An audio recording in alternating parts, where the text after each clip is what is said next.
Доналд Трамп се соочи со трето обвинение за криминал во последните 4 месеци. Доаѓа во период додека се обидува да освои републиканска номинација за претседателските избори во 2024 година. Овој пат се товари за обид за поништување на поразот на претседателските избори во 2020 година. Обвинението со 4 точки се однесува на завера со која сакал да спречи победа на актуелниот американски претседател Џо Бајден, но и да ги лиши гласачите од правото на фер избори. На Трамп му е наложено да се појави во Федералниот суд во четврток по обвинението што произлезе од истрага што ја предводеше специјалниот обвинител Джек Смит, кој дојде на позиција од местото главен обвинител на судот за злосторство на ослободителната војска на Косово. Тој веќе подигна едно федерално обвинение против Трамп за прикривање на доверливи документи на Флорида, кое неодамна беше проширено од 37 точки на 40.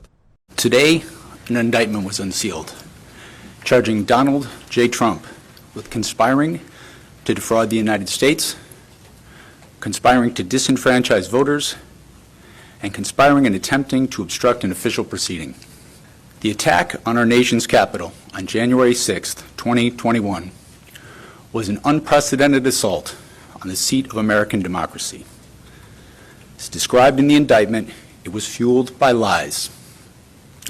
Lies by the defendant targeted at obstructing a bedrock function of the U.S. government, the nation's process of collecting, counting, and certifying the results of the presidential election. Клучен навод во обвинението е тврдењето дека Трамп вршил притисок врз тогашниот потпредседател Мајк Пенс и од него барал да поништи изборни гласови во одредени држави за да дојде до пресврт во резултатот. Трамп реагираше според очекувањата, па обвинителот го нарече пореметена личност. Обвинението за него е лажно и обид на Смит да се вмеша во изборите во 2024 година. Покрај Трамп, во обвинението се споменуваат уште 6 соучесници во неговата завера. Тие не се директно именувани и нејасно е зошто не се обвинети, ниту дали нивните имиња ќе бидат дополнително ставени во обвинителниот акт. Американските медиуми објавија дека меѓу нив се адвокати и политички советник на Трамп. Иако не се именувани, Вашингтон Пост пишува дека тие се јасни според описот во обвинението, зашто ги наведува Руди Џулијани, Џон Истман и Синди Пауел.